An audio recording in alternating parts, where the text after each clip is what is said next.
Chapter 1. The Croatian square, a picture of serene beauty, was transformed by the figure in sackcloth who took to its centre each day. His unkempt appearance starkly contrasted with the vibrant life around him. As the sun rose each morning, his voice, deep and resonant, told tales of a world plagued by war, corruption, and injustice. He spoke of a world on the edge of ruin, hinting at an imminent revelation that would change everything. The crowd gathered daily, entranced by his proclamations. They listened as he lamented the state of the world, weaving stories of ancient kings and prophets into his speech. His oratory was both compelling and chilling, painting a picture of a world yearning for salvation. On the seventh evening, as the sky turned a dusky shade, the man's tone shifted to one of dark intensity. He spoke with a fervour that seemed almost supernatural, weaving together threads of prophecy and sacrifice into a chilling narrative. His voice dropped to a conspiratorial whisper as he recounted the tale of the ancient king who sacrificed his firstborn. Consider the words of the book of Revelation, and they lived and reigned with Christ 1,000 years. Remember the king who offered his son, causing the armies of Israel to retreat.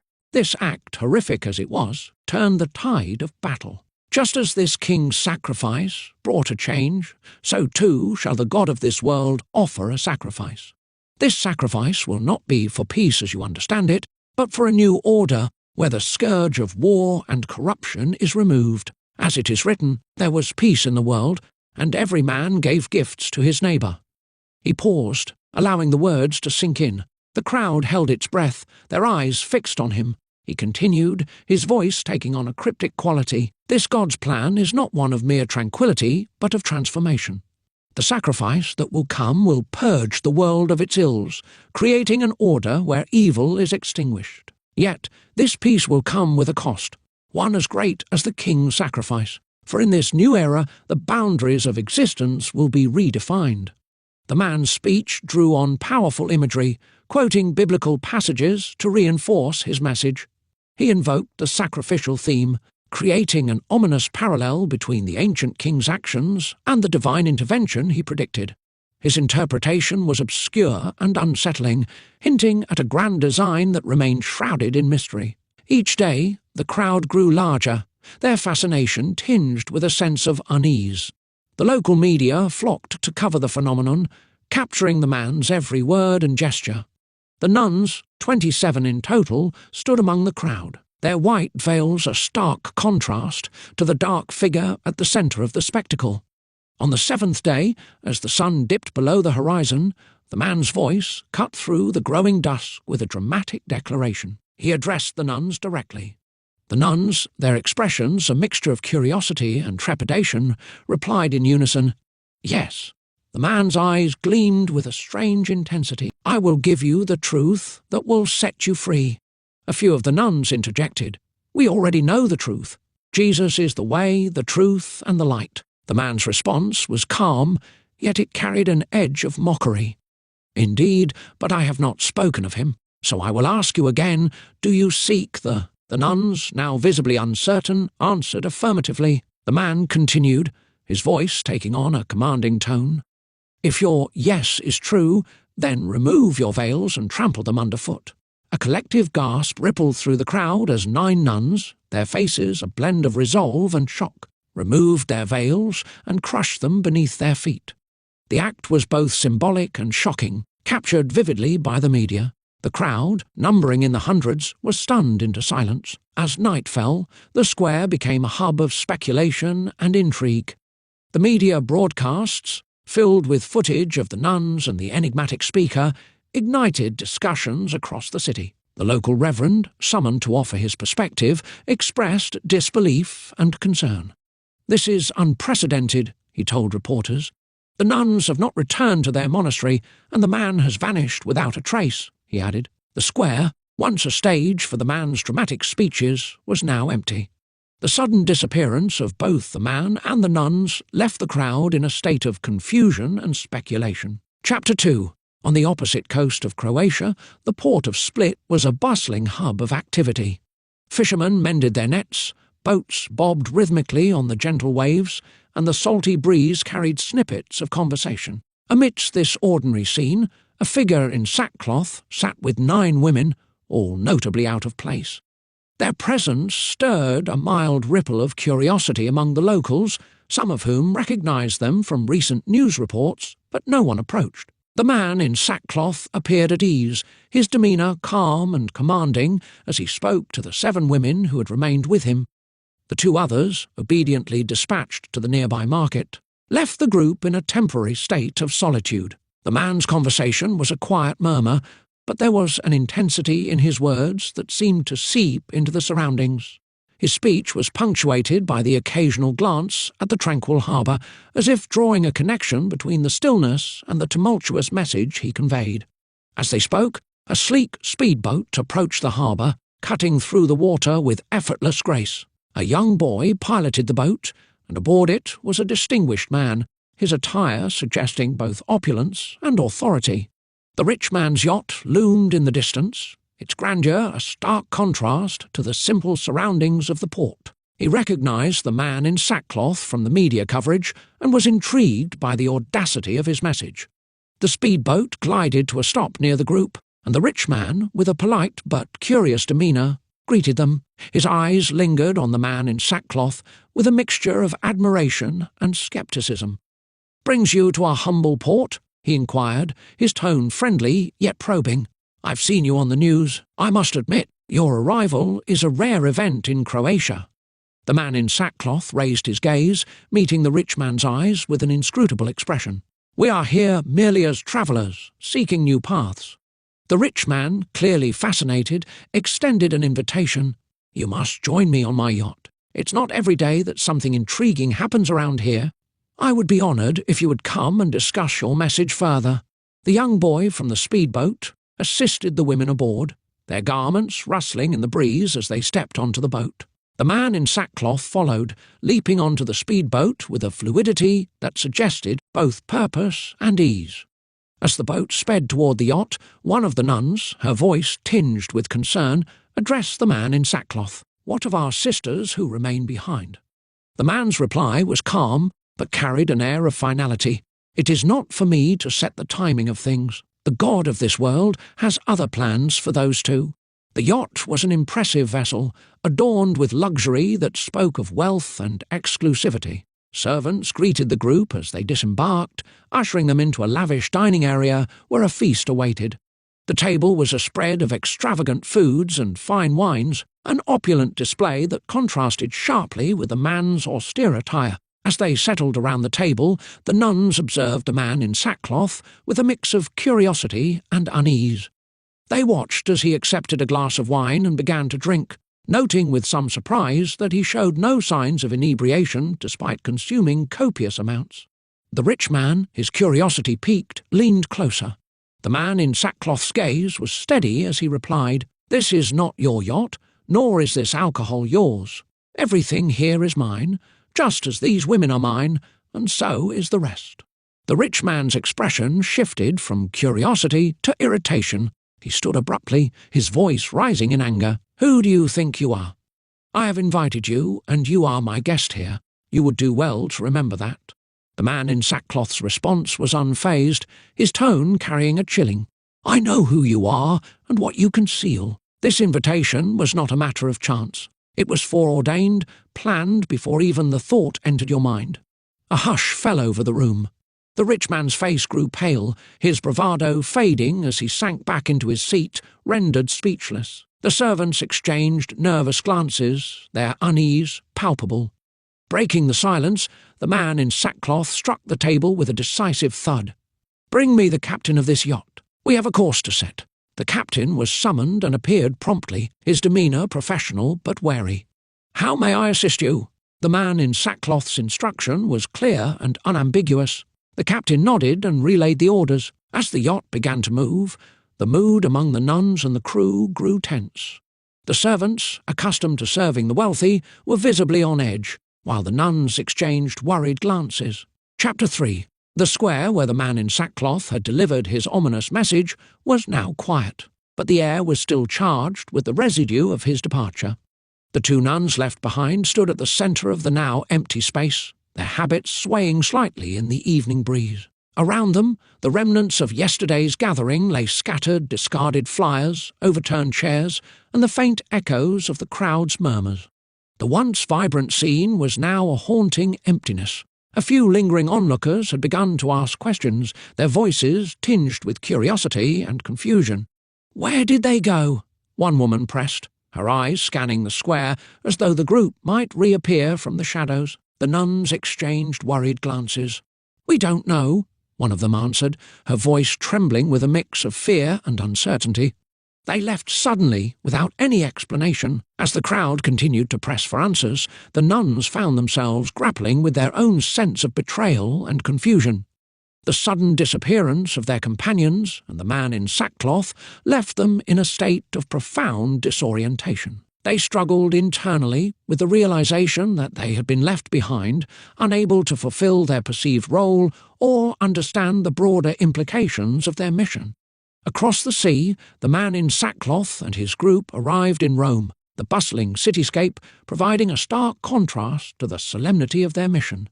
The streets were alive with activity as people went about their daily lives, but the arrival of the unusual group quickly became the centre of attention.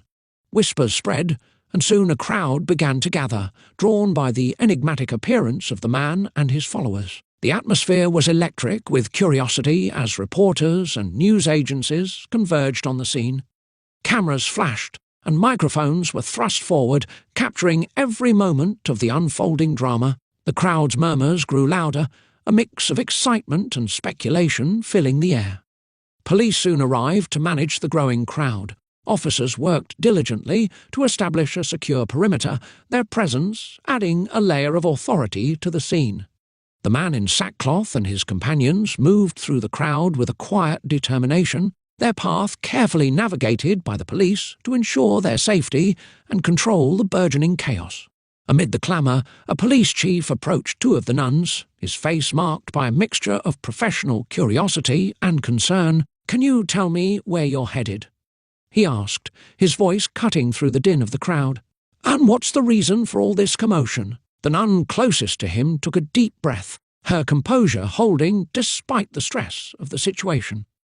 "The god of this world has his plans." The police chief's brow furrowed. "The god of this world? Can you clarify what you mean by tact?" Nun glanced at her companions, their expressions mirroring her own. "We are not privy to the details. Only the god of this world knows what will come next." As the group pressed on through the city streets, one of the nuns, her curiosity piqued by their destination, approached the man in sackcloth. "Where are we going? What is the purpose of this journey?" The man's response was as cryptic as ever. "I am going to speak with my father's servants." The nun's face reflected a mix of contemplation and unease, but she refrained from pressing further, accepting the man's enigmatic answer as part of their shared mission.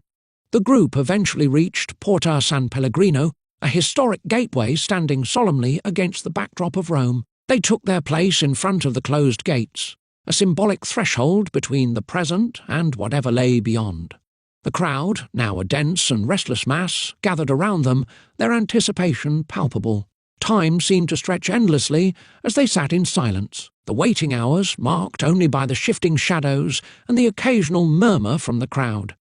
The police maintained their perimeter, ensuring that the gates remained closed and that the crowd remained under control. The tension in the air was thick with the weight of expectation and the unknown. As night fell, a sense of solemnity enveloped the scene. The gates of Porta San Pellegrino creaked open, revealing a figure in clerical attire accompanied by Vatican guards. The priest, his demeanour both authoritative and inquisitive, approached the man in sackcloth. "Who are you, and what is it that you seek here?" the priest inquired, his voice resonating with a blend of formality and curiosity.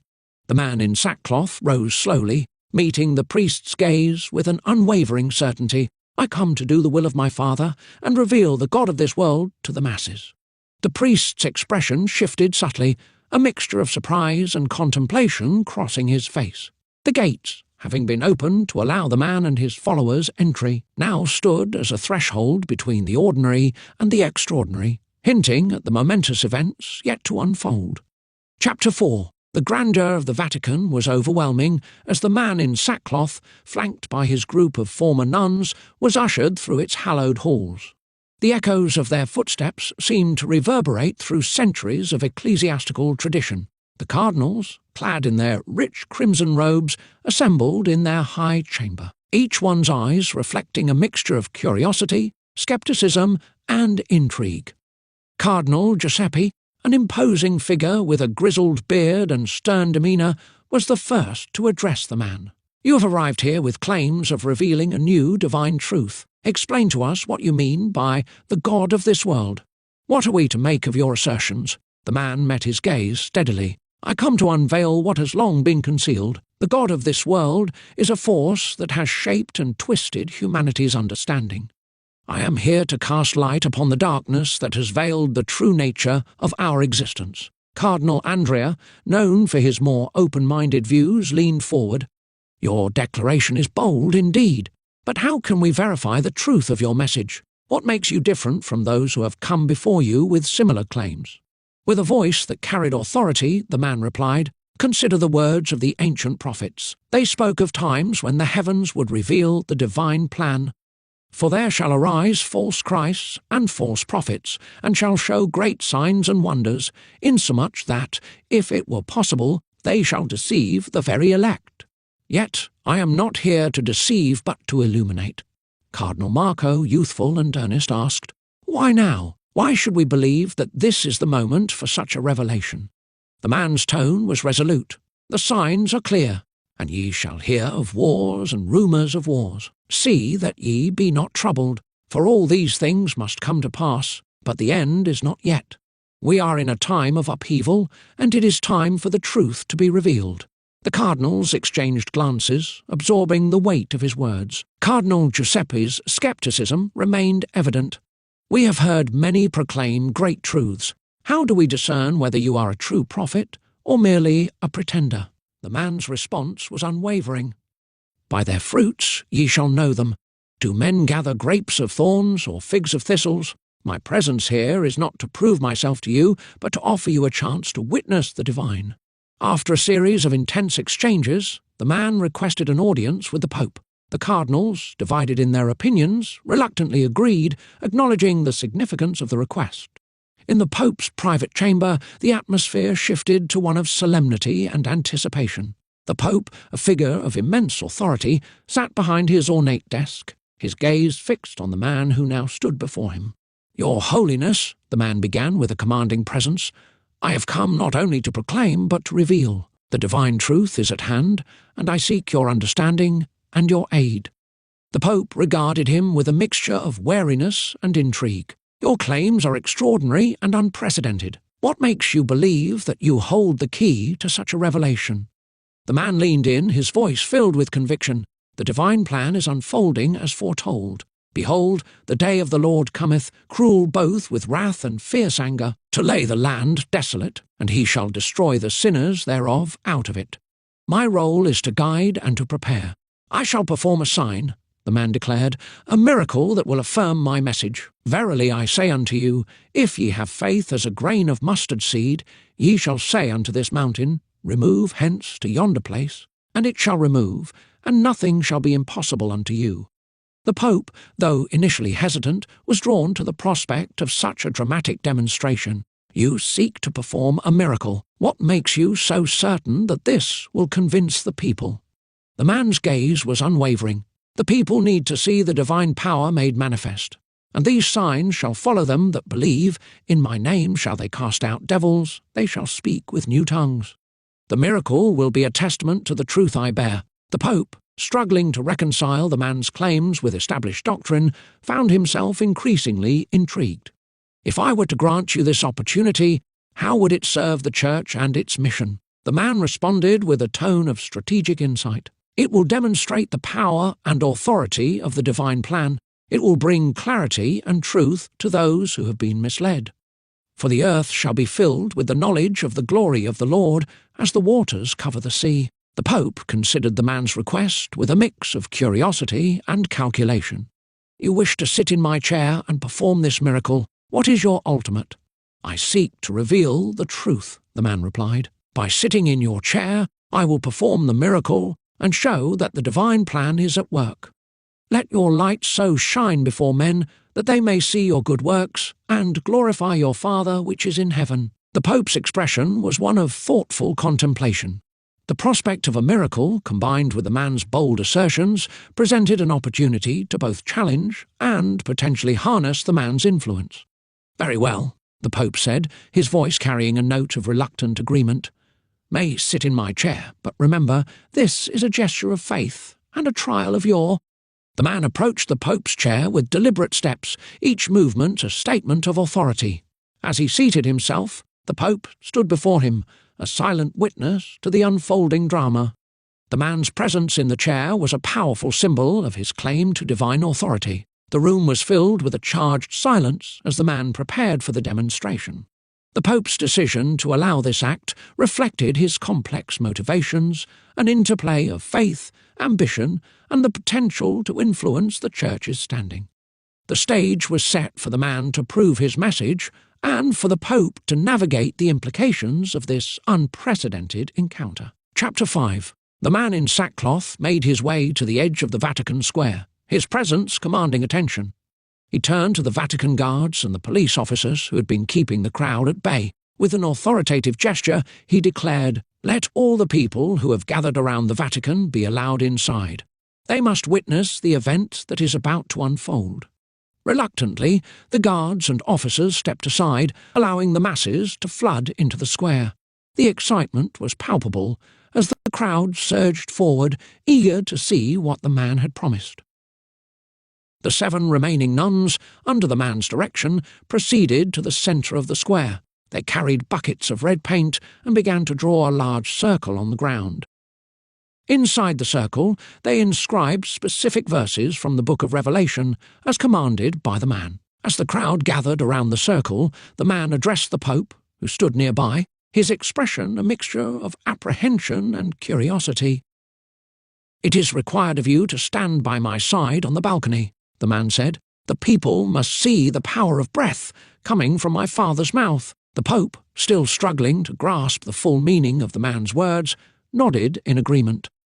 He thought perhaps the man would bring some sacred or valuable object to the masses. To prepare for this, the Pope instructed some of his staff to set up bowls outside to catch whatever the man might call forth from God. The stage was set. News broadcasters and reporters, alerted by the unusual activity, set up their cameras and microphones. The Vatican Square was now a scene of frenetic activity, with the crowd's anticipation reaching fever pitch. Finally, the moment arrived. The man in sackcloth emerged onto the balcony first, followed by the Pope. The stark contrast between their appearances, one in tattered robes, the other in resplendent vestments, was striking. The crowd erupted into cheers, waving their hands and calling out to both figures. The man raised his hands to command silence, and the crowd fell quiet, hanging on his every word. "Just as it is written, 'The life is in the blood,'" the man proclaimed loudly. "I am spilling mine so that you may believe." From beneath his robe, he produced a small knife. With deliberate precision, he cut the palms of his hands into a cross-shaped wound. Blood began to drip from his hands, adding a dramatic effect to his proclamation. He lifted his bloodied hands high and shouted, "O God, God of this world, make yourself known to these servants of yours." His voice rang out with a powerful resonance, and at that moment a deafening thunderclap roared through the sky. The ground beneath the masses seemed to tremble with the force of the sound. The sky above darkened, and a bright red light appeared in the clouds, drawing the crowd's gaze upward. Suddenly, a fierce pillar of fire descended from the heavens, aimed directly at the circle painted by the nuns. The fire, red-hot and relentless, poured down like a torrent of molten lava. Panic ensued among the crowd as people scrambled to escape the searing heat. In their desperation, some climbed over one another, while others covered their faces and fell to the ground. Despite the chaos, no one was injured. The fire blazed for 10 seconds, consuming the inscriptions within the circle and melting the bricks beneath. A deep crater, 1/2 metre deep, was left in the centre of the square as a testament to the fire's intensity. As the flames extinguished and the smoke began to clear, the crowd's initial panic gave way to awe. Shouts erupted from various parts of the gathering. "It's the Christ! He is God! Save us!" The roar of the crowd grew louder and more fervent, their excitement and fear mingling into a cacophony of adoration. The Pope, stunned by the display, stood frozen on the balcony. The gravity of what had just transpired left him speechless, his usual composure shattered by the spectacle. The man in sackcloth, having achieved his dramatic demonstration, retreated back inside the Vatican. He left the Pope standing alone on the balcony, a figure of authority now overshadowed by the extraordinary events that had just unfolded. Chapter 6. The fire that had consumed the centre of Piazza San Pietro left an indelible mark on the world's consciousness. The immediate aftermath was a cacophony of shock and reverence. The once serene square, now scorched and smouldering, was a stage for a whirlwind of public and media reactions. News agencies across the globe broadcasted the dramatic events live, their headlines screaming of the miraculous display witnessed in the heart of the Catholic Church. In the hours following the spectacle, the reactions were a mix of fear, awe, and frenzied excitement. Social media platforms buzzed with videos and images of the fire, the Pope's stunned expression, and the man in sackcloth's dramatic proclamation. Conspiracy theories and interpretations of the event spread like wildfire, each more extravagant than the last. The hashtag #ProfitofFire trended worldwide, symbolising the pervasive curiosity and unease surrounding the man's claims. Public rallies and addresses, led by the man in sackcloth, quickly became a phenomenon.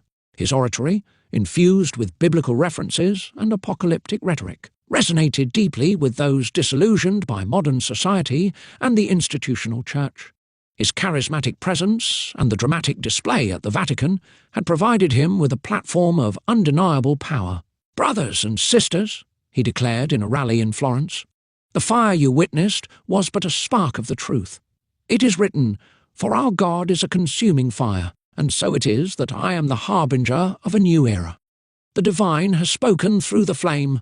As he spoke, his followers chanted and cheered, their fervour growing with every word. In contrast, the Vatican faced turmoil and introspection. The Pope, who had initially been paralysed by the event, now found himself in the eye of a storm. His internal conflict was compounded by the reactions of his cardinals and other high-ranking officials. In an emergency meeting convened in the Vatican's Grand Hall, Cardinal Giovanni voiced his concerns with palpable intensity. "Your Holiness, this man's display was an affront to our authority. He has not only challenged our doctrine, but also undermined the Church's sacred traditions. We cannot let this go unanswered." Cardinal Lorenzo, a more progressive figure, offered a different perspective. "We must consider that this man has captured the public's imagination in a way we have not seen in years. Could there not be an opportunity here to engage with those who feel abandoned by the Church?" The Pope, his face drawn and contemplative, responded, "I understand your concerns, Giovanni. Yet Lorenzo's point cannot be ignored. The man's display was unprecedented. We face a dilemma. To confront him could alienate a significant portion of the faithful who see him as a beacon of hope. By allowing him to continue unchecked, we risk fracturing the very foundation of our authority. His message is divisive and dangerous." Cardinal Lorenzo countered, "But what if we engage with him, understand his message, and address the underlying issues that drive people to follow him? We might reclaim some of the lost faithful." Meanwhile, the Pope's internal dialogue was fraught with anxiety and contemplation. He mulled over the implications of the man's claims and the potential benefits of addressing the unrest in the Church.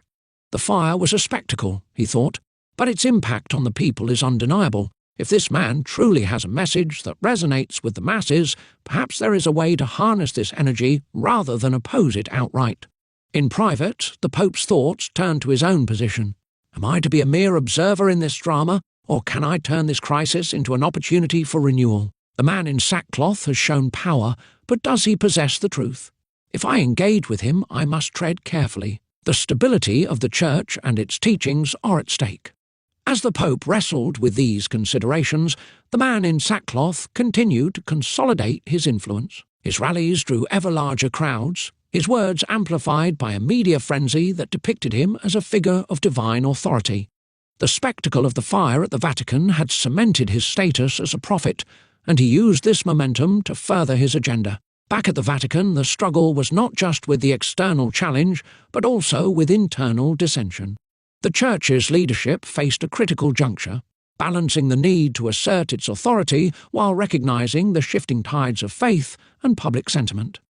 The man's rise was a testament to the power of spectacle and belief, and how the Vatican chose to respond would shape the future course of both the institution and the burgeoning movement he had ignited. Chapter 7. In the wake of the dramatic events at the Vatican, not everyone was swept up in the fervour surrounding the man in sackcloth. While his influence grew, a distinct counterforce began to emerge, composed of secular authorities, rival religious figures, and organisations dedicated to uncovering the truth. These sceptical forces, driven by a mix of disbelief and determination, set out to challenge the man's claims and expose what they believed to be a grand deception. At the forefront of this opposition were secular authorities who viewed the man's rise with a mix of apprehension and scepticism. In particular, Director Elisa Martelli of the Italian National Intelligence Service, INIS, was deeply concerned by the implications of the man's public spectacle. Her office had been monitoring the situation closely, noting the potential for unrest and manipulation. Martelli convened a meeting with her senior analysts to discuss the growing phenomenon. "We need to understand the full scope of this individual's influence," she said, her tone firm. "His claims and the subsequent public reactions are disturbing. There's a significant risk of social upheaval if this is not managed carefully." One of her analysts, Luca Rossi, interjected, "We've seen how charismatic figures can sway public opinion. We should focus on gathering intelligence on his movements, his supporters, and any potential links to extremist groups or other organisations that could pose a threat." Martelli nodded. "Exactly. We need to establish whether this man is genuinely a threat or merely a distraction. Either way, we must be prepared to act swiftly." In parallel with the secular authorities, rival religious figures began to mobilise against the man in sackcloth. Among them was Archbishop Thomas Reynolds, a prominent leader within the Anglican Communion. Reynolds had been a vocal critic of the man's claims, viewing them as a distortion of Christian teachings. In a press conference, Reynolds made his position clear. "What we witnessed was not a miracle, but a carefully orchestrated performance," he asserted. "The man in sackcloth is a charlatan, exploiting people's fears and desires for his own gain. We must expose him for what he truly is." Reynolds' critique resonated with many who were sceptical of the man's sudden rise to prominence. His campaign included public statements, interviews, and articles that challenged the man's claims, aiming to discredit him in the eyes of both the public and the religious community. Organisations dedicated to uncovering fraud also began to take action. One such group was the Truth Seekers Network, led by investigative journalist Ava Martinez. Martinez and her team had been working tirelessly to gather evidence against the man in sackcloth, focusing on debunking his supposed miracles and analysing the logistics behind his displays. Martinez met with her team in their downtown office, surrounded by stacks of documents and video footage. "We need to dig deeper into his past," she said. "Find out where he came from, who his supporters are, and what their motivations might be. There's always a trail, and we need to follow it." Her team nodded in agreement, setting off to uncover any inconsistencies or fraudulent activities linked to the man. They aimed to expose his methods and reveal the truth behind the dramatic displays of power. The city of Rome buzzed with an electric atmosphere following the dramatic events at the Vatican. While the man's display of supernatural power had captured the imagination of millions, a quiet storm brewed among those who remained sceptical of his claims. As the man's influence grew, secular authorities and investigative journalists found themselves grappling with evidence that challenged their preconceptions.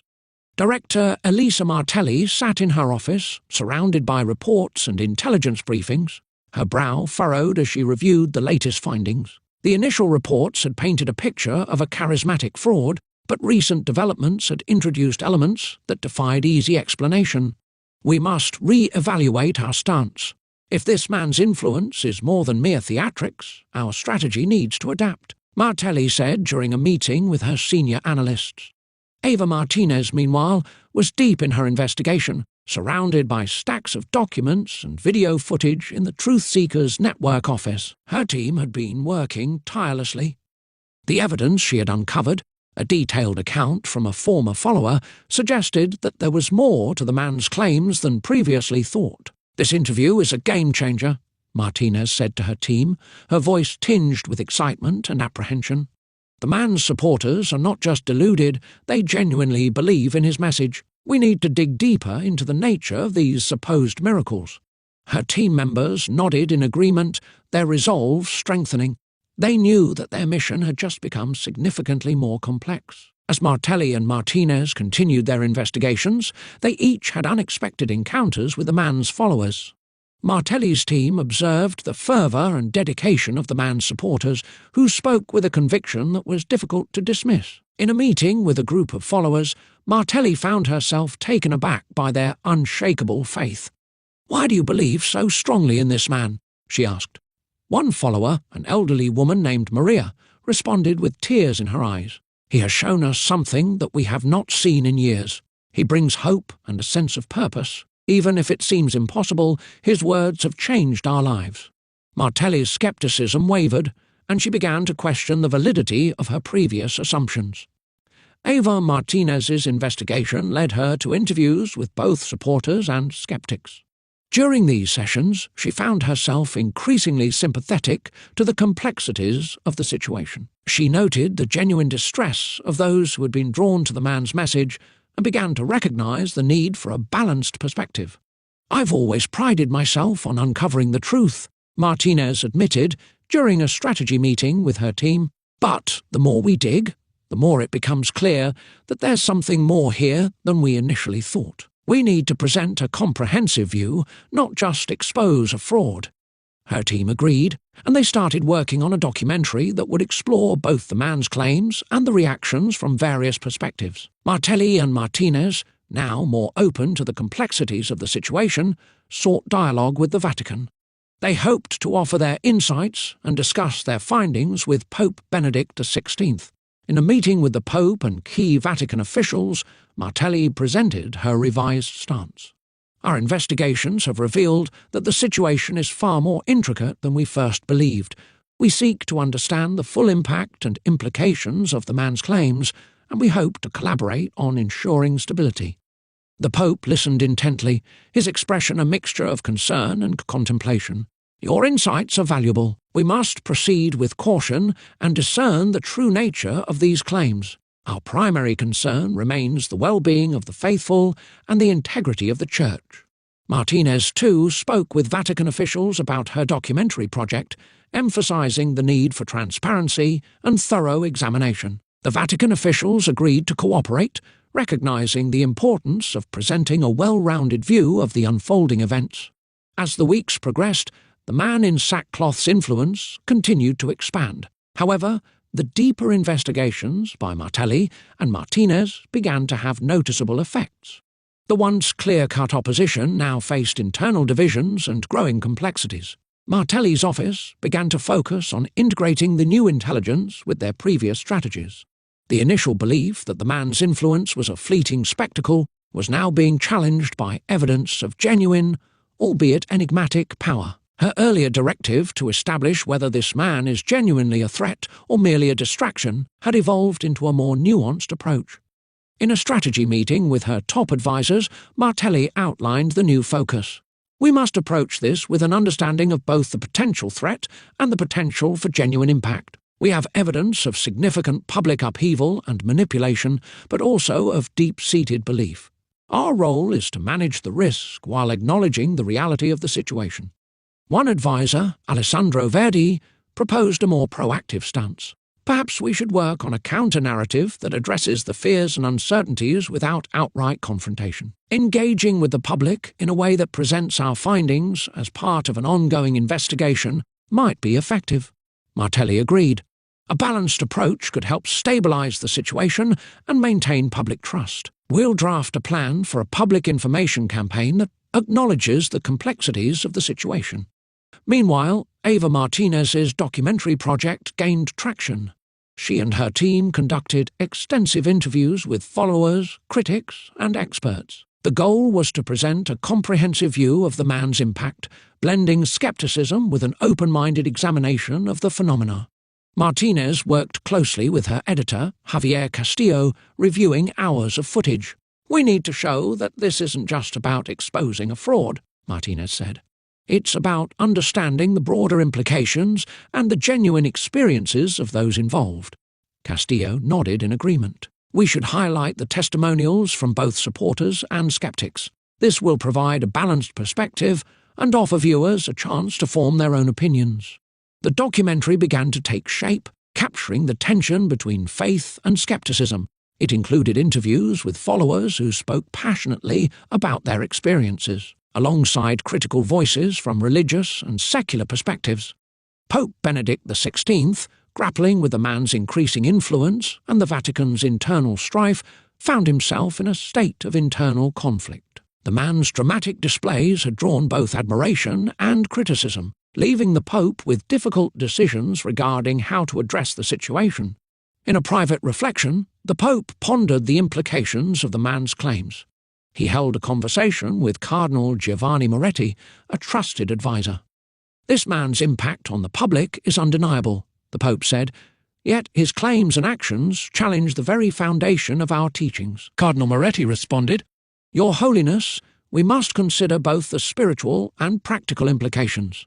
The man's apparent miracles have captivated many, but we must remain vigilant. Our priority should be to guide the faithful."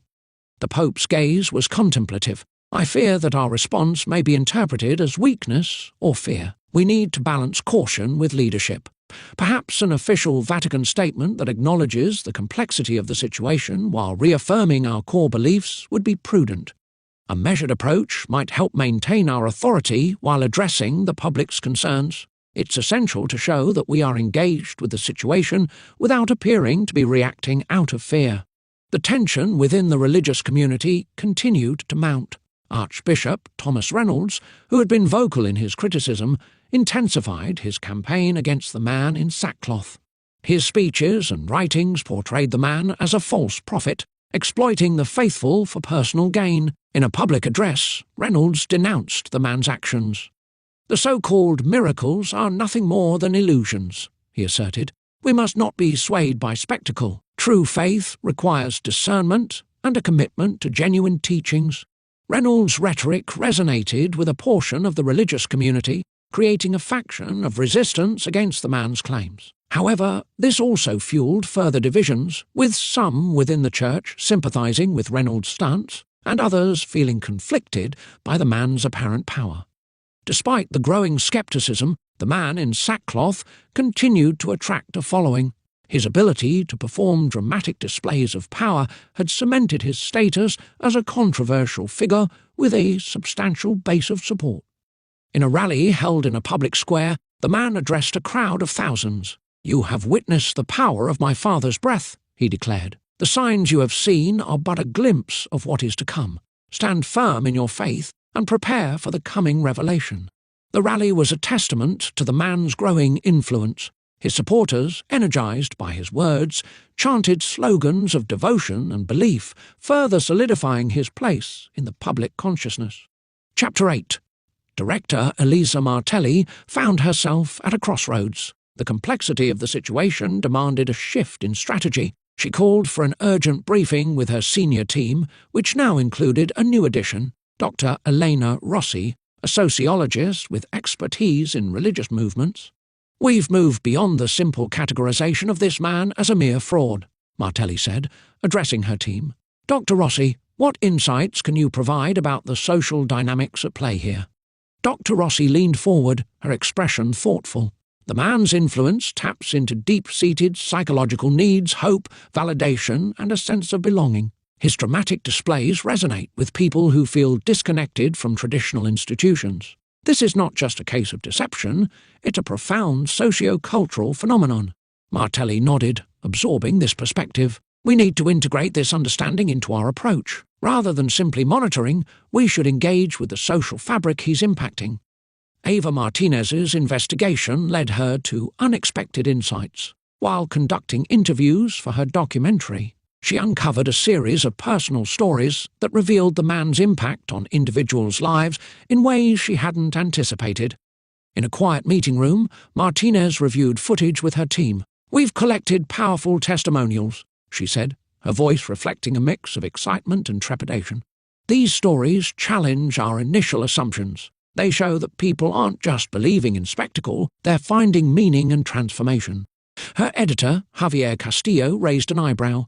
"Exactly. We need to present a more nuanced narrative that captures the emotional and spiritual dimensions. This isn't just about proving a fraud, it's about understanding a movement that's profoundly affecting people's lives." Martelli's team initiated community engagement efforts to better understand the man's followers. They organised focus groups and town hall meetings in areas heavily influenced by the man's message. At one such meeting, Martelli spoke directly with followers. "Can you describe what this man means to you personally?" A young man named Marco responded. "He represents a break from the past, a chance to redefine what faith and hope mean in our lives. It's not about seeing miracles, it's about feeling connected to something greater." Martelli, who had previously maintained a detached perspective, felt the weight of Marco's words. "Your perspective is invaluable. We need to consider how to address these needs without dismissing them outright." As the Vatican grappled with internal pressures, Pope Benedict XVI sought to balance the Church's stance with the public's growing curiosity. During a private conversation with Cardinal Moretti, the Pope expressed his concerns. "Our traditional methods of addressing such challenges may not suffice. We must find a way to offer guidance without alienating those who are genuinely searching for meaning." Cardinal Moretti suggested, "Even so, we must proceed carefully, for we all bore witness to what has." Meanwhile, Archbishop Thomas Reynolds intensified his campaign against the man in sackcloth. He organised a series of debates and public forums, using his platform to challenge the man's legitimacy. In a televised debate, Reynolds argued passionately, "We are witnessing a dangerous deviation from true Christian principles. This man's claims are a distortion of our faith and should be critically examined. I will go even further and declare to you today that the man in sackcloth is the Antichrist of whom we were forewarned." His position attracted both supporters and critics. Some saw Reynolds as a defender of orthodoxy, while others viewed him as an obstacle to understanding a new spiritual movement. Chapter 9. Ava Martinez sat at her desk, the weight of her investigative work pressing on her. Her phone rang and she answered to a voice she didn't recognize. "Voice, Ms. Martinez, you are invited to an exclusive interview with the man in sackcloth. He has requested your presence at a location outside Rome." Martinez's pulse quickened. This was an unprecedented opportunity. She agreed, arranging the meeting while her mind raced with anticipation and the practicalities of the interview. Before the interview, Martinez met with director Elisa Martelli and her team at a secure Innis office. Martelli, her expression serious, briefed Martinez on the security measures and the importance of the upcoming meeting. "Martelli, we need to ensure your safety and gather as much information as possible. Given that the man in sackcloth has never granted an interview and often disappears from view, this is a critical opportunity." Martinez, "Understood. I'm prepared. What precautions should I take?" Martelli, "We've arranged for you to wear a wire during the interview. This will allow us to monitor the conversation and ensure your safety. Remember, the man has displayed what many believe to be supernatural abilities. We need to be cautious here." Martinez, "I'll comply. Is there anything else I should be aware of?" Martelli, "Be observant. His responses may be evasive or cryptic. Document everything carefully. We're relying on you to provide insights that could be crucial for understanding his plans." Martinez left the meeting with a mix of apprehension and resolve, knowing the importance of her role in uncovering the truth. Arriving at the agreed location, Martinez followed a guide through a small forest to a secluded clearing where the man in sackcloth awaited. She carried only a pen and notebook, the wire discreetly hidden under her clothing, as per the Innis's instructions. "Martinez, thank you for agreeing to this interview. Your presence and the miracles attributed to you have sparked intense debate. Could you elaborate on the nature of these miracles and their significance?" Man in sackcloth, The miracles are signs of the divine power granted to me. They are not mere spectacles, but profound manifestations of the divine will. They signal the arrival of a new era where the divine plan is realized fully. Martinez, you've spoken of rebuilding the temple in Israel. Given the current religious and political landscape, how do you plan to address the opposition from various groups, including Muslims and Jews?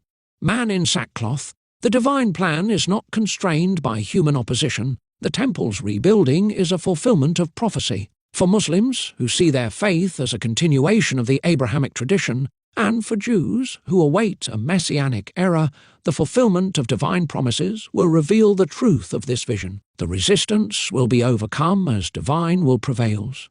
Martinez, given that many Jews do not recognize you as the Messiah and Muslims hold significant sway in the region, how do you expect them to respond to your claims and actions? Man in sackcloth, the truth of the divine plan will be made clear through the events that unfold. Those who are resistant will have their doubts dispelled as the prophecies come to pass. The acceptance or rejection of this plan is part of the process of revelation. The divine will guide those who are open to it. Martinez, you've mentioned that you will reveal the God of this world to the masses. Can you clarify what this means and how it fits into your plan? Man in sackcloth, revealing the God of this world means making known the true divine presence that has orchestrated the events of history. It is a manifestation of the ultimate truth that transcends all previous understandings and revelations. My role is to facilitate this unveiling. Martinez, your plans involve significant shifts in both religious and geopolitical landscapes. How do you address concerns about the potential for conflict or violence resulting from these actions? Man in sackcloth, conflict is an inherent part of any profound change. The divine plan includes the transformation of conflict into a higher understanding. The upheaval that will occur is necessary for the fulfillment of the prophecy. It will lead to a new order where the divine presence is undeniable. Martinez, as you prepare to rebuild the temple and make these revelations, what do you anticipate as the next steps in your mission? Man in sackcloth, after the temple is rebuilt, I will take my place within it. There, I will reveal the full nature of the divine presence and its role in shaping the world's future. This is the culmination of my mission, to establish a new era of divine revelation and governance. As Martinez scribbled her notes, the man's gaze seemed to pierce through her. With an enigmatic smile, he addressed her directly. Man in sackcloth, I see you have a wire hidden beneath your clothing. Rest assured, I have nothing to hide. My purpose is clear, and my actions are guided by divine will. I welcome transparency as a part of this unfolding revelation. Martinez's heart raced as she concluded the interview, her mind reeling from the gravity of the man's words. The encounter had revealed not only his grandiose plans, but also his ability to discern hidden elements, adding a layer of complexity to her investigation. Leaving the secluded area, Martinez's thoughts swirled with the implications of the man's answers. The questions about religious opposition and geopolitical conflict were met with a mix of certainty and esoteric justification. As she prepared to piece together her findings, the complexities of the man's grand plan and its potential impacts on world religions and politics weighed heavily on her. Ava Martinez's documentary, The Man in Sackcloth, Unveiling the Divine Plan, hit the screens with unprecedented impact. The film, a culmination of months of investigative work, provided a rare glimpse into the enigmatic figure who had captivated global attention with his bold claims and miraculous feats. As the documentary aired across major streaming platforms and mainstream media channels, it quickly became a sensation. Viewership numbers soared, placing it at the top of charts worldwide. The documentary's release generated a flurry of discussions, debates, and analyses. News networks, talk shows, and social media were abuzz with commentary and speculation about the man's intentions and the implications of his declarations. Martinez's film was praised for its compelling storytelling and in-depth analysis. Her careful documentation of the man's words and the mystical aspects of his claims resonated deeply with audiences. The film's critical exploration of his plan to rebuild the temple in Israel, his handling of religious opposition, and his anticipated role in revealing the divine presence struck a chord with viewers around the globe. The documentary's impact extended beyond entertainment. It ignited scholarly discussions, inspired numerous follow-up pieces, and influenced public opinion on the subject.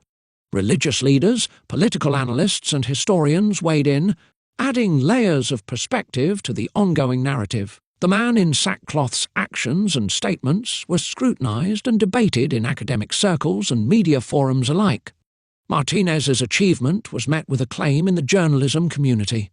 Her ability to secure the exclusive interview and present it with such clarity and depth earned her accolades and recognition.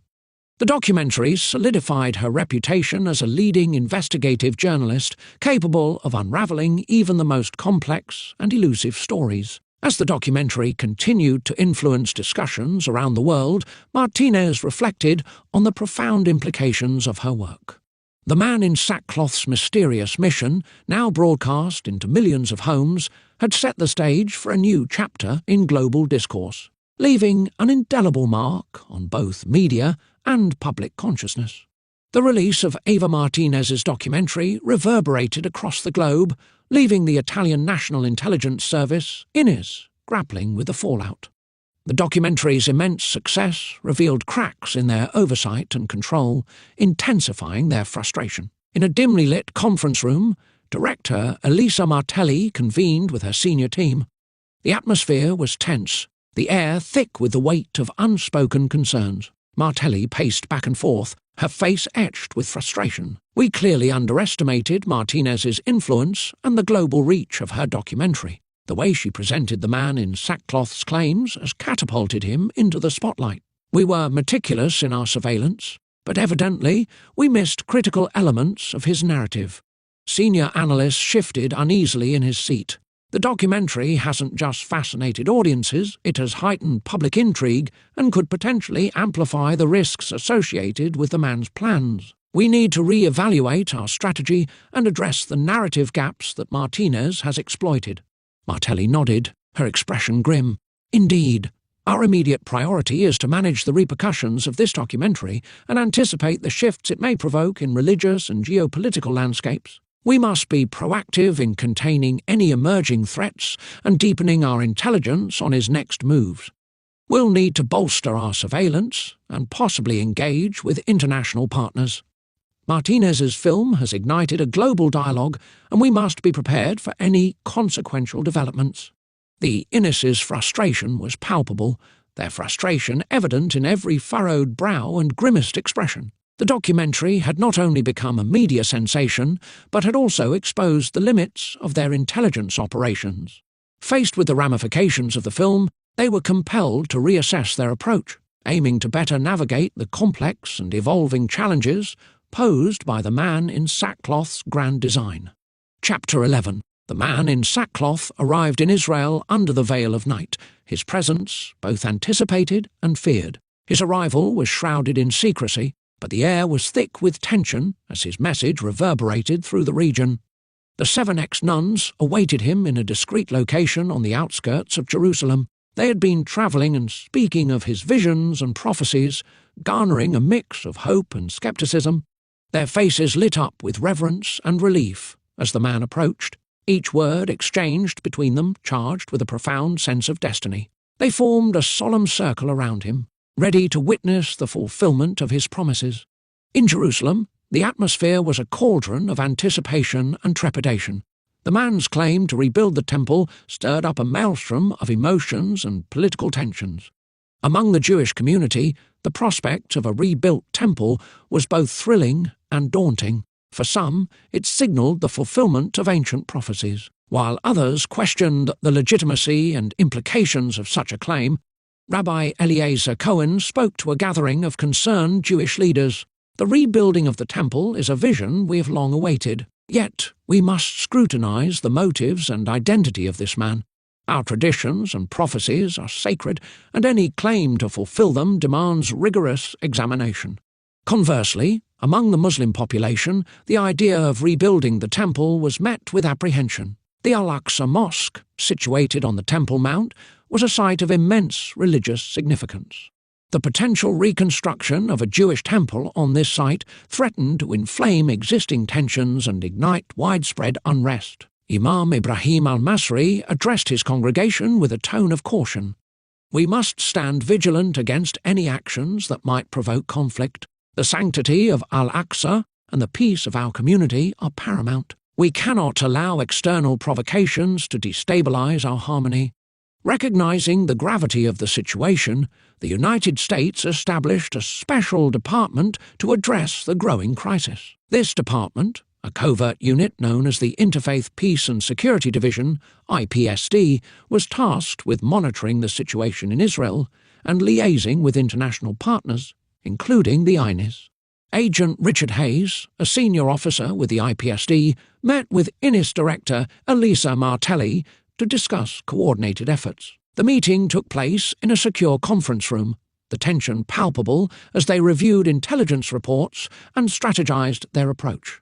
Hayes said, "The man in sackcloth's arrival in Israel has escalated tensions. Our role is to ensure that the situation remains under control and to assist in managing the religious and geopolitical ramifications. We need to work closely with your team to gather intelligence and prevent any potential conflict." Martelli replied, "Agreed. Your insight into US interests and your experience with international religious conflicts will be invaluable. We need to coordinate our efforts, share intelligence, and develop a comprehensive plan to address both the immediate and long-term impacts of his actions." Hayes added, "We're prepared to deploy additional resources and work with local authorities to maintain stability. It's crucial that we understand the man's full agenda and how it might influence both local and international dynamics." The collaboration between the NEs and the IPSD marked a significant escalation in the efforts to address the crisis. Both agencies recognized the need for a unified front to navigate the complexities of religious tensions, geopolitical maneuvering, and the potential for conflict arising from the man in sackcloth's plans. As the man in sackcloth prepared to unveil his grand vision, the stage was set for a dramatic confrontation of faith, politics, and prophecy. The world watched with bated breath as the events unfolded, each move and countermove shaping the future of the region and the global response to the enigmatic figure's ambitious mission. Chapter 12. As the man in sackcloth settled into his clandestine quarters in Jerusalem, preparations began for his public announcement. His presence was already a focal point of intense scrutiny and speculation. The ex-nuns, now his closest confidants and advocates, worked tirelessly to facilitate the logistics of his upcoming address and to rally support from both local and international communities.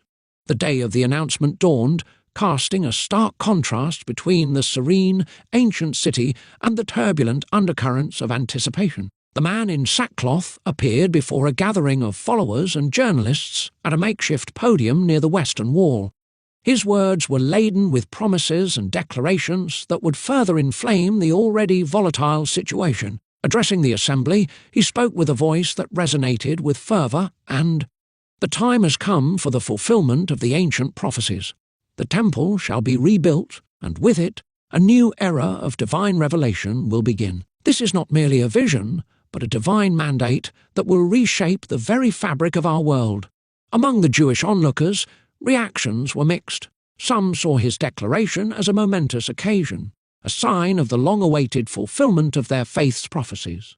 Others were wary, their skepticism tinged with concern about the ramifications of such an audacious claim. Rabbi Eliezer Cohen's earlier warnings seemed prescient. The debate over the man's true intentions and the authenticity of his mission intensified. While some may view this as a sign of hope, we must remain vigilant. The implications of his actions are profound and must be examined with the utmost scrutiny. In contrast, the Muslim community's response was one of heightened alarm. The thought of a Jewish temple being rebuilt on the Temple Mount was perceived as a direct threat to the status quo and to their sacred site, the Al-Aqsa Mosque. Tensions mounted as protests erupted across various parts of the city, reflecting fears of potential conflict and a disturbance of the fragile peace. Imam Ibrahim al-Masri's warnings echoed loudly. "We cannot ignore the threat posed by such actions. The sanctity of Al-Aqsa is non-negotiable, and we must defend our rights and our place in this region with resolute determination." The U.S. Interfaith Peace and Security Division, IPSD, was quick to respond to the escalating situation. Agent Richard Hayes and his team coordinated with the unease, working to mediate the growing tensions and to devise strategies to prevent violence.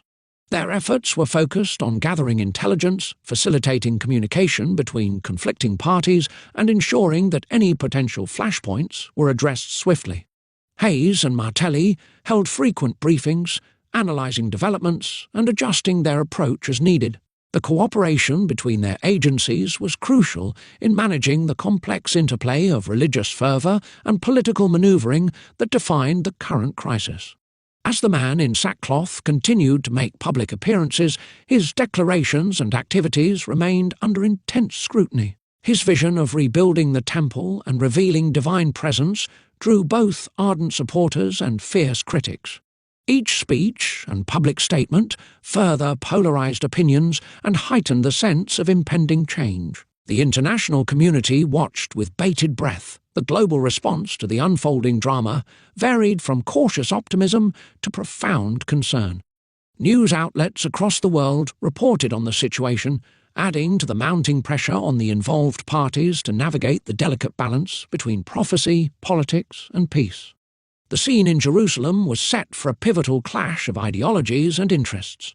As the man in sackcloth advanced his agenda, the world held its breath, awaiting the next chapter in what promised to be an epoch-defining series of events.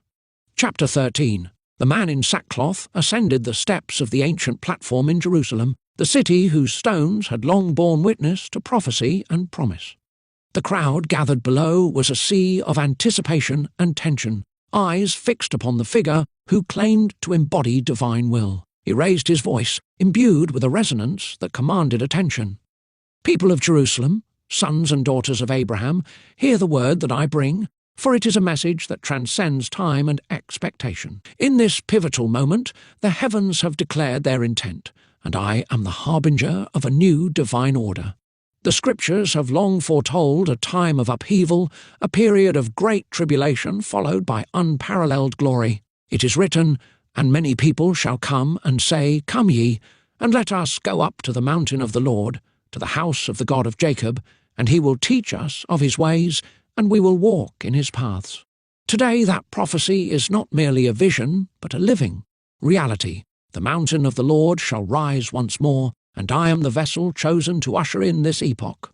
In the book of Daniel, it is proclaimed that one like the Son of Man will come to judge and redeem. Do you not see? The Son of Man has arrived not in the form you expected, but in the embodiment of divine truth, clothed in the simplicity of sackcloth, yet bearing the weight of heaven's decree. Consider the words, 'And his feet shall stand in that day upon the Mount of Olives, which is before Jerusalem on the east. I stand before you, not as a mere man, but as the embodiment of the divine presence foretold to restore what was lost and build what was promised. Look upon the world's turmoil, and you will see the echoes of prophecy unfolding. The nations are stirred, the faithful are awakened, and the time for the temple's restoration is upon us. This is not a moment for hesitation, but for action. We are at the threshold of fulfillment, where the divine plan reveals itself in its fullness. To the Jewish people, the restoration of the temple is not merely a historical event, but a spiritual imperative. It is written, 'Thus saith the Lord, again there shall be heard in this place, which ye say shall be desolate, without man and without beast, even in the cities of Judah, and in the streets of Jerusalem that are desolate, without man and without inhabitant, and without beast, the voice of joy and the voice of gladness. Rejoice, for the voice of joy and gladness is imminent. The temple shall rise, and with it the fullness of the divine promise.' And to you, my Christian brethren, understand that the divine order transcends all boundaries. The book of Revelation speaks of a new Jerusalem, a holy city that shall descend from heaven. The rebuilding of the temple is a precursor to that glorious vision, a sign of the times that aligns with the prophecy, and I, John, saw the holy city, New Jerusalem, coming down from God out of heaven, prepared as a bride adorned for her husband. This is not a battle of faiths, but a convergence of destinies. Embrace this moment, for it is the climax of the divine narrative. We stand on the brink of a new era, where the old and the new converge, where prophecy is fulfilled and divine will is manifested. Do not fear the opposition, for the divine plan is immutable. In the words, did ye never read in the Scriptures, the stone which the builders rejected, the same is become the head of the corner. This is the Lord's doing, and it is marvellous in our eyes. I am the stone that has been revealed, the cornerstone upon which the new edifice shall be built. Rise with me, people of faith, and let us embark upon this sacred mission. The temple shall be rebuilt, the divine presence shall be restored, and the world shall witness the fulfillment of its most profound promises. Together we shall usher in a new era, guided by divine truth and united in purpose. Let the echoes of this address ring through the ages. Let history bear witness to our resolve and our faith, for in this moment we are part of a divine narrative that transcends time and space, a narrative that we will shape and define. As the man in sackcloth reached the crescendo of his speech, his voice echoing through the ancient stones of Jerusalem, the crowd was enraptured by the weight of his words. The atmosphere was thick with anticipation and reverence, the promises of a restored temple and a new divine era seeming almost tangible. The air was charged with a potent blend of faith and fervour, the sense of destiny palpably pressing upon every soul present. Suddenly, the serenity of the moment was shattered. From the periphery of the gathering, a masked figure burst into view, sprinting towards the platform with an urgency that cut through the reverent silence. His movements were swift and determined, and the crowd's cheers and gasps gave way to a growing, unsettling sense of dread. The masked man's path was direct, and his intent was unmistakable. As he reached the front of the podium, he raised his arms to the heavens and shouted with a voice that pierced the chaos, "Allahu Akbar!"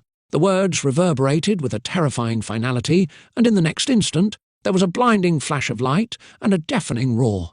The explosion erupted with a ferocity that seemed to tear apart the very fabric of the day. A shockwave of searing heat and shrapnel surged outward from the epicenter, ripping through the air and sending fragments of the podium and debris hurtling in every direction. The force of the blast was so intense that it seemed to warp the very space around it, distorting the scene into a chaotic whirl of flames and flying rubble. The crowd at the front of the platform was caught in the brunt of the blast. People were flung violently through the air, their screams mingling with the roar of the explosion. Bodies tumbled like rag dolls, propelled by the tremendous force that had erupted from the heart of the attack. Dust and debris filled the air, creating a choking cloud that obscured the once clear view of the scene. The man in sackcloth was thrown backward, his figure momentarily silhouetted against the backdrop of fire and smoke. His robes flapped wildly in the air as he was propelled from the stage, landing heavily among the wreckage. The force of the explosion had sent him sprawling, his form partially buried under debris and a plume of dust that obscured him from immediate view. The platform itself was reduced to a charred skeleton of its former self, the podium splintered and shattered, its ornate carvings now twisted and blackened. Flames licked at the edges of the wreckage, casting an eerie glow over the chaos. The once holy space, charged with prophetic anticipation, was now a scene of devastation and horror. The explosion had created a deep, gaping crater where the platform had once stood, the ground scorched and uneven. The aftermath was a horrifying testament to the violence that had intruded upon this moment of solemnity. The crowd, initially frozen in shock, began to react with panicked cries and frantic movements.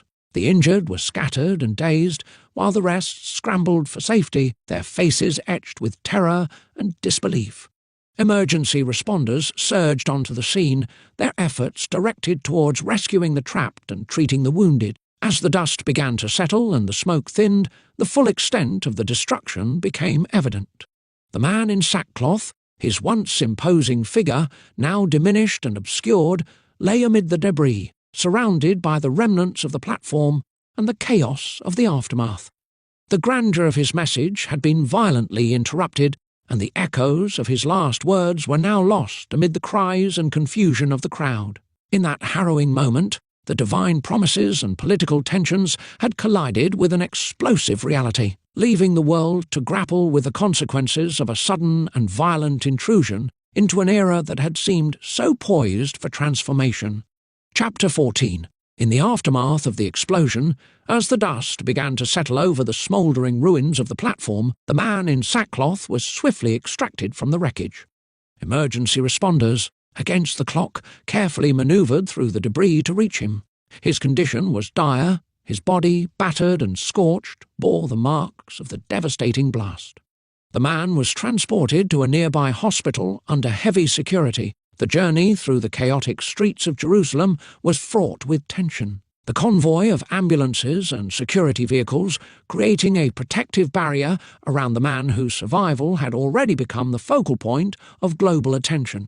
As news of his transfer spread, media outlets around the world seized upon the dramatic footage of the man's near-mortal state. The images of his almost lifeless body, conveyed through live broadcasts and news reports, struck a chord of intense curiosity and anxiety among the public. The media coverage was relentless, broadcasting images of the man in sackcloth on stretchers, his face partially obscured by medical equipment and bandages, as he was rushed into the emergency room. The dramatic visuals fueled an atmosphere of suspense and speculation. News networks ran continuous coverage, their anchors and reporters grappling with the gravity of the situation. Analysts and commentators offered varied interpretations, ranging from the miraculous nature of his survival to the implications for the broader narrative of his prophetic claims. In the absence of concrete information, the public's imagination took over. The man in sackcloth, once a figure of controversial claims and fervent support, now appeared as a symbol of fragility and resilience. The coverage emphasized the severity of his injuries and the uncertainty surrounding his recovery, further intensifying the suspense. The social media landscape was ablaze with conjecture and theories. Hashtags related to the man's condition trended globally, with discussions ranging from concerns about his survival to debates over the impact of the explosion on his mission.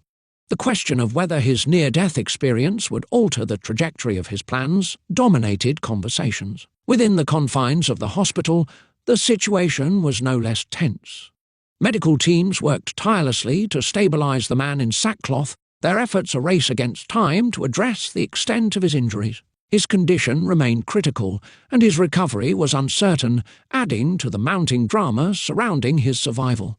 The man's followers, deeply shaken by the violent interruption of their leader's state, gathered outside the hospital, their expressions a mix of hope and anxiety. They prayed for his recovery, their faith in his divine mission undiminished despite the violent attack. Their vigils and gatherings became a focal point for media coverage, further amplifying the sense of a world on edge.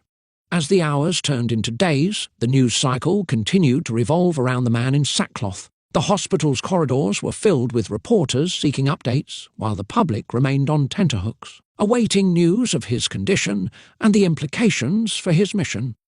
The drama of his survival and the mystery of his recovery became a central narrative, capturing the world's attention and leaving many to wonder about the next chapter in this unfolding saga. The media frenzy and public speculation had transformed the man in sackcloth into a figure of immense intrigue, whose survival from a seemingly fatal attack had only heightened the suspense surrounding his role and his message. The stage was set for a new wave of developments, as the world awaited answers and the man's followers continued to hold their breath for his next move, working. On the third day following the explosion, the atmosphere around the hospital had thickened with an almost tangible sense of anticipation. The sky darkened, and a brooding layer of dark clouds enveloped the hospital, casting an ominous shadow over the scene. The clouds seemed to hang heavier than usual, as if charged with an otherworldly presence. The air crackled with electric tension, and a distant rumble of thunder punctuated the silence, heightening the atmosphere. Nurse Emily Carter, stationed outside the man in sackcloth's room, was taken aback by the sudden shift in the weather. The hospital grounds, usually bustling with activity, were now eerily still, with the thickening clouds casting an eerie glow over the building. As the thunder rolled closer, Emily's unease grew. The heavy rain, which had begun to pour down relentlessly, was now a steady downpour, its rhythm almost synchronizing with her racing heartbeat. Suddenly, through the roiling mist and the dim light, a figure appeared. Dressed in a white robe, the man's approach was marked by a divine grace that seemed to still the storm's fury. Emily, her eyes widening with a mix of awe and apprehension, hesitated at the threshold of the hallway. The man's appearance was striking, his robe shimmered with an ethereal light, and his countenance was both serene and commanding. The thunder cracked loudly as the man drew nearer, the sound resonating through the corridors. Emily's instinct was to intervene, but the presence of this figure, coupled with the dramatic atmosphere, held her in a state of suspended disbelief. The man moved purposefully towards the door of the room where the man in sackcloth lay. Emily watched, spellbound, as the figure passed by her. Without hesitation, the man in white entered the room, leaving Emily standing at the doorway, grappling with her thoughts. Moments later, just as she was about to open the door and follow, the two men emerged. The man who had previously worn sackcloth was now clad in a pristine white robe, his face and arms entirely healed, save for a single, faint scar on his neck. The transformation was nothing short of miraculous. Emily's breath caught in her throat as she observed the change. The man's previously burned and disfigured skin was now smooth and unblemished. The severity of his injuries had been reversed in a moment of profound divine intervention. Her mind raced to comprehend the sight before her, but before she could process fully, the two men began to walk towards the hospital's exit. The storm clouds began to dissipate as the men left the hospital, the oppressive atmosphere lifting as if in response to their departure. The rain ceased abruptly, and a fragile calm settled over the scene. The media, who had been waiting in a frenzy outside, were suddenly confronted with a sight that defied all expectations. The two figures, now standing on the hospital steps, were immediately engulfed by a sea of flashing cameras and bewildered reporters. The crowd's murmurs crescendoed into a cacophony of questions and exclamations. Who were these men? What did their appearance signify? Was this a continuation of the man in sackcloth's story, or something entirely new? The man who had no scar rose his hand in the air and said, "Behold," he said, the word reverberating with a sense of divine gravity. "The one whom you called a prophet of fire is now delivered from fire. Fire has no hold of him, neither does death. You who believe should worship him, for he was ready to lay his life for your good." Chapter 15. As the sun dipped below the horizon, casting Jerusalem in rich hues of orange and crimson, a shroud of urgency and secrecy enveloped the city's ancient streets. In a dimly lit chamber, adorned with age-old scrolls and imbued with the weight of millennia, the man with the scar convened with a select group of Jewish religious and political figures.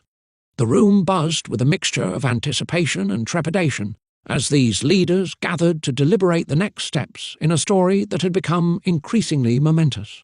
The man with the scar, his demeanour calm yet resolute, presided over the meeting from the head of a long, polished table. The scar, a faint mark of past trials, symbolised his pivotal role in the unfolding drama.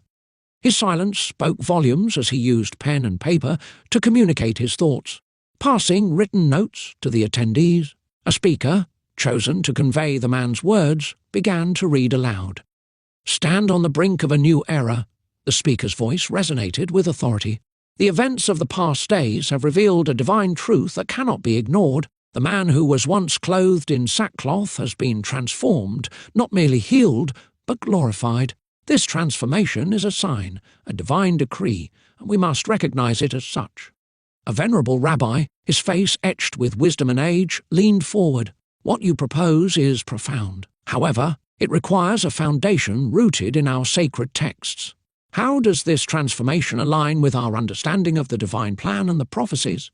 Acknowledging the question with a nod, the man with the scar swiftly wrote on his notepad.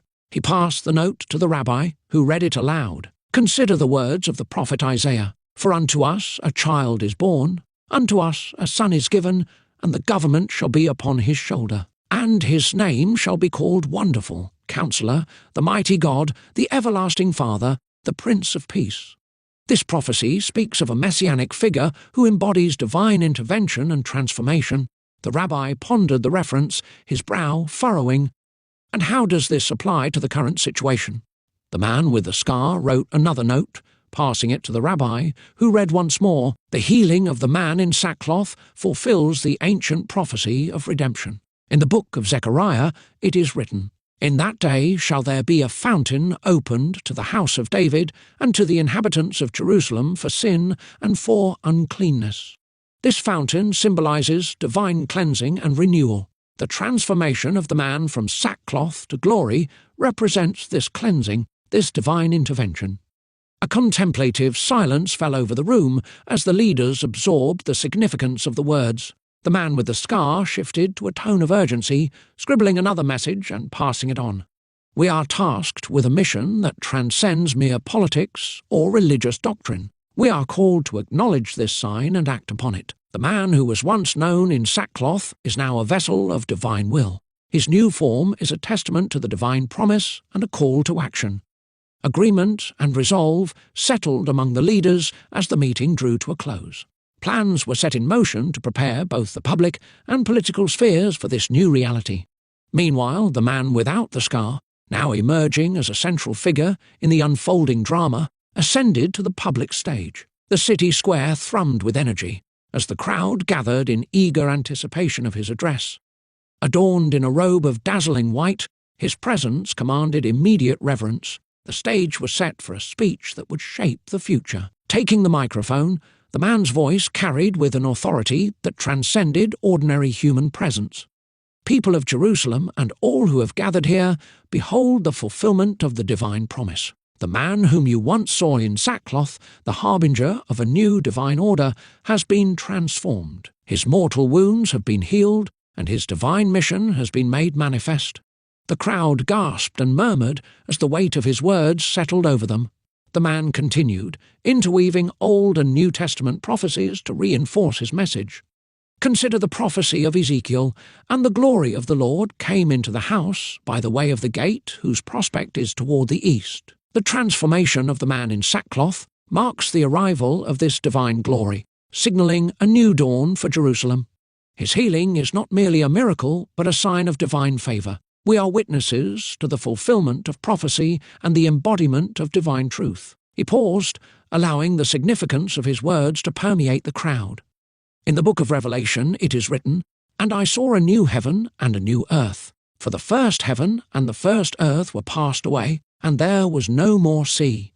This vision of a new world is upon us. The man, once in sackcloth, symbolizes this new creation. His healing is a sign of the world's transformation, a harbinger of the divine kingdom." The crowd was spellbound, their faces illuminated by the fervor of the man's message. As he continued, his rhetoric grew more impassioned, emphasizing the man's transformation and urging the crowd to worship. "The man who has been healed is the embodiment of the divine promise. Worship him, for he has been delivered from adversity's flames. As written in the Psalms, 'The Lord is my light and my salvation, whom shall I fear?' This healing is the light that dispels darkness, the salvation we have long awaited. He is the chosen one, the anointed, the fulfillment of divine prophecy." The speech crescendoed, and the crowd's fervor reached a peak. Some fell to their knees, proclaiming the man as the Messiah, while others shouted praises of his divine kingship. The atmosphere was electric, a heady mix of religious fervor and historical import. As the public address concluded, the man without the scar retreated, leaving the crowd in awe and confusion. The city of Jerusalem, charged with anticipation, felt the weight of the unfolding events. In the shadows, while the public's attention remained on the newly transformed figure, special forces began their stealthy approach towards the Temple Mount. Their mission, both retaliatory and preparatory, involved placing explosives and securing strategic points for the upcoming restoration of the temple. Chapter 16. As the first light of dawn bathed Jerusalem in a muted glow, the city seemed to hold its breath, straddling the edge of transformation. From the vantage of a distant observer, the Temple Mount appeared serene, its ancient stones absorbing the morning light. Yet beneath this tranquil surface, a clandestine operation unfolded, shaping the future of this sacred ground. The special forces moved like shadows across the city's labyrinthine paths, their mission a blend of precision and stealth. From a bird's-eye view, their approach was nearly imperceptible against the sprawling canvas of Jerusalem's rooftops and alleyways. The Temple Mount, a focal point of the city's skyline, stood poised and silent, its golden dome of the rock glinting subtly in the rising sun. Yet beneath this calm facade, a different story was unfolding. On the ground, the scene was vastly different. The special forces navigated narrow alleys and concealed pathways with practiced ease. Their presence was a stark contrast to the bustling city life, a world of earnest prayer and everyday commerce. The operatives moved with deliberate quiet, their actions almost imperceptible to the busy market vendors and worshippers oblivious to the unfolding covert mission. The ancient walls of the Temple Mount from the ground level loomed large and imposing, their intricate stonework a testament to centuries of history. The forces' movements were nearly invisible amidst the grandeur of these walls, their work blending seamlessly with the monumental architecture. With meticulous care, they placed small charges at strategic points around the Temple Mount, each explosive device carefully concealed to ensure the integrity of their planned detonation. From below, the weight of the mission was palpable in the charged atmosphere. The operatives worked with the silent intensity of a covert symphony, each movement precise and calculated. They navigated the complex terrain, their task a balancing act between secrecy and efficiency. The dome of the rock, with its striking presence, seemed to mock the covert operation unfolding beneath its gaze. As the final charges were set, the special forces withdrew to a safe distance, their mission nearing completion. The sun climbed higher, casting long shadows that seemed to stretch across the city, mingling with the anticipation that hung heavy in the air. The charges were set to detonate, and the operatives watched from a concealed vantage, their focus sharp and unyielding. The explosion was sudden and decisive. A thunderous roar erupted from the Temple Mount, shattering the morning calm. Dust and debris billowed into the air, obscuring the once pristine facade of the Dome of the Rock. The force of the blast reverberated through the city, sending shockwaves that rattled the very foundations of Jerusalem's historical fabric. From above, the destruction was a stark contrast to the serene beauty of the cityscape. The Temple Mount, once a symbol of ancient splendor, now bore the marks of upheaval. The explosion had succeeded in breaching the mosque, leaving behind a scene of chaos and ruin. The once sacred site was now a testament to the forceful entry into a new chapter. On the ground, the aftermath was a scene of stunned silence. The public, caught off guard by the sudden violence, stared in disbelief at the smouldering remains of the mosque. The special forces, their task complete, melted away into the city's underbelly, their departure as unobtrusive as their arrival. Jerusalem, now marked by the violent shift in its landscape, stood on the cusp of profound change. The destruction of the mosque signalled the end of one era and the beginning of another, a dramatic prelude to the anticipated restoration of the Jewish temple. As the city slowly recovered from the shock, its streets and rooftops bore witness to the seismic events that would reshape its destiny. Chapter 17. 6 months had passed since the catastrophic destruction of the Al-Aqsa Mosque, and Jerusalem had undergone a transformation of both physical and political magnitude. The once devastated Temple Mount now gleamed with the fervour of renewal as the rapid rebuilding of the temple reached its zenith. Tower cranes loomed over the sacred site, their mechanical arms moving with a precision that mirrored the meticulous care of the construction crews below. The ruins of the mosque had been swiftly cleared away, and the foundations of the new temple rose with a grace that belied the urgency of the task. The temple's construction was a marvel of modern engineering and traditional craftsmanship. The gleaming white marble of the temple's exterior caught the sunlight, casting a radiant glow that could be seen from miles away. Intricate mosaics and golden accents adorned the walls, reflecting a divine beauty that inspired awe in all who beheld it. The architectural design harmonized the ancient traditions with contemporary advancements, creating a structure that was both timeless and strikingly modern. Support for the project flowed in from Western leaders, whose endorsements and financial aid accelerated the rebuilding process. Foreign dignitaries and diplomats gathered for ceremonial events, their presence a testament to the international backing of the endeavour. Statements of solidarity and pledges of support were made, underscoring the global significance of the temple's restoration. The scene was a tableau of unity, with leaders from various nations standing shoulder to shoulder with Israeli officials, their expressions a mix of resolve and reverence. Yet, amidst this celebration of renewal, dark clouds were gathering on the horizon. The destruction of Al-Aqsa and the subsequent temple construction had not gone unnoticed by the wider Muslim world. Several Islamic nations, feeling a profound sense of affront, had mobilized their forces and declared war upon Israel. The declarations came with a flurry of diplomatic condemnations and military threats as countries from across the Middle East prepared to launch coordinated invasions. The city of Jerusalem, usually a beacon of tranquility and spiritual devotion, now braced for impending conflict. The sounds of construction were interspersed with the clamour of military preparations. Air raid sirens were tested and makeshift shelters sprang up across the city. The skyline was punctuated by the silhouettes of anti-aircraft batteries and missile defence systems, their presence a stark reminder of the mounting tension. Inside this maelstrom of activity, the newly elected Israeli president, Ariel Menashe, the man formerly known by his scar and sackcloth robe, stood as a central figure. His leadership, marked by both charisma and an unyielding resolve, commanded respect and inspired confidence in a nation on the brink of war. His speeches were broadcasted across the country, urging resilience and unity in the face of adversity. The people of Israel, galvanized by his words, prepared to defend their city and their new temple with a fierce determination. In parallel, the nameless man in white robes continued to wield significant influence. His role had evolved into that of a spiritual leader and divine herald. His presence was frequently seen at public gatherings, where he passionately commanded the crowds to worship the man whose mortal wound had been healed, the figure now universally recognized as a manifestation of divine promise and renewal. His sermons were infused with an urgency that mirrored the times, intertwining theological rhetoric with fervent calls for faith and reverence. As Jerusalem prepared for the dual challenges of warfare and spiritual upheaval, the city was a study in contrasts.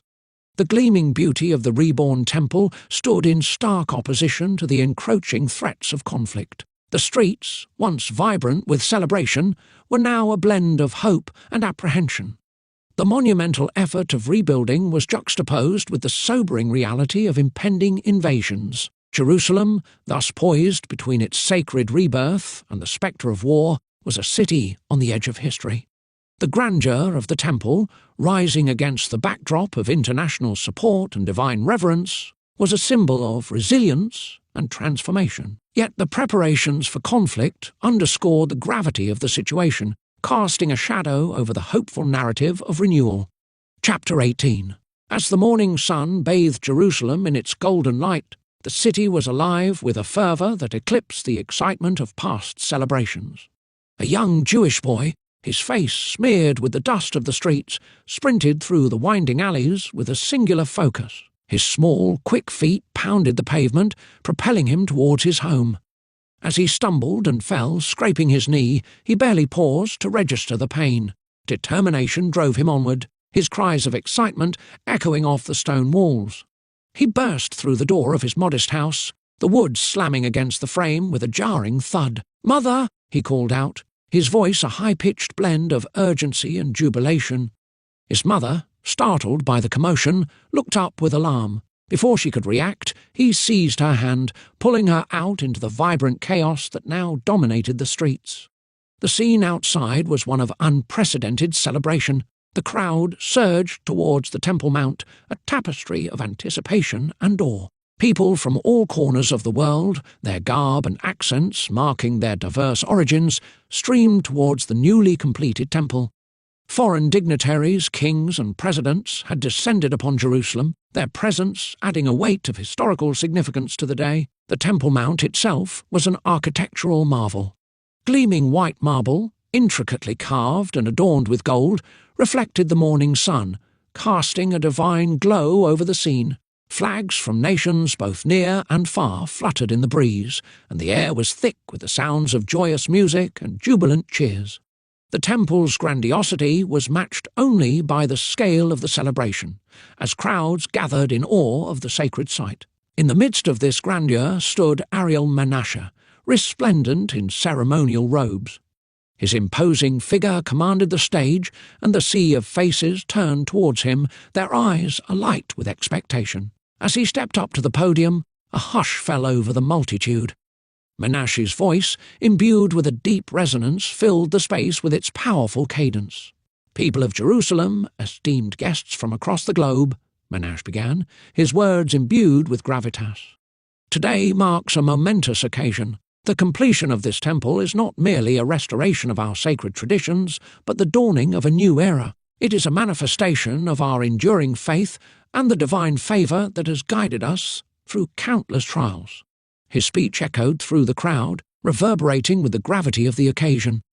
"This temple stands as a beacon of hope, a testament to our collective resilience and the promises fulfilled. It is a symbol of divine light amidst the darkness that has enveloped our world. As we gather here today, we celebrate not just the physical edifice, but the spiritual renewal it represents." The crowd responded with a wave of applause, their cheers blending with the sounds of celebration. Menashe's words carried a weight that resonated deeply with the assembled throng. Let us reflect on the words of the prophet Isaiah. "The Lord is my light and my salvation. Whom shall I fear?" This temple is the embodiment of that light, a divine illumination that dispels the shadows of our past. It is a testament to our steadfast faith and the fulfillment of divine promises. Menashe's rhetoric wove a powerful narrative, invoking the rich tapestry of Scripture to underscore his message. As it is written in the book of Exodus, "And let them make me a sanctuary, that I may dwell among them." This temple is that sanctuary, a place where the divine presence resides and where we gather in reverence and awe.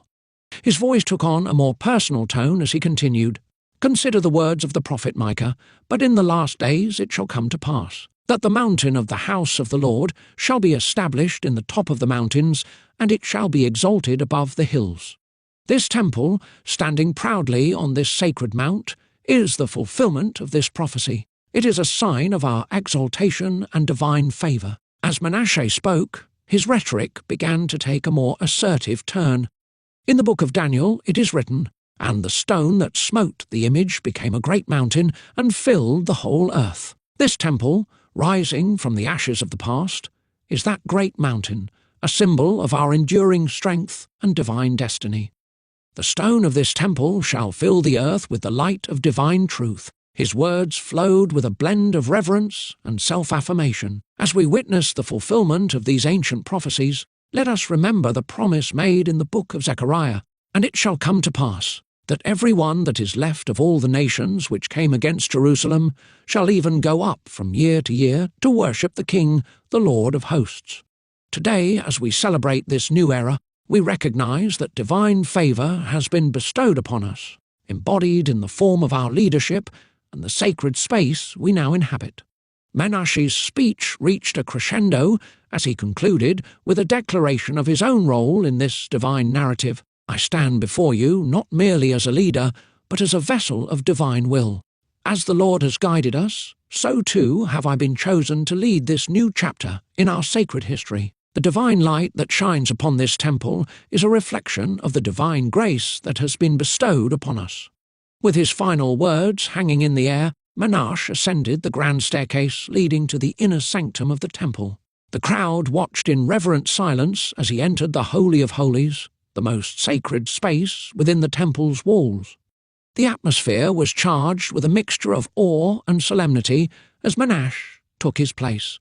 Outside, the man in white robes raised his arms towards the heavens. With a commanding gesture, he invoked a divine manifestation. The sky responded with a dramatic display. Red-hot torches of fire appeared, casting an intense crimson glow over the gathered multitude. The flames danced across the heavens, their fiery light bathing the temple and its surroundings in an otherworldly brilliance. Crowd, bathed in the eerie red glow, was overwhelmed by the spectacle. The sight of Menashe, seated in the Holy of Holies, amidst the divine fire, created a scene of transcendent grandeur. The temple's sacred space, illuminated by the celestial flames, became a symbol of the extraordinary times they lived in, a momentous chapter in the history of Jerusalem and the world.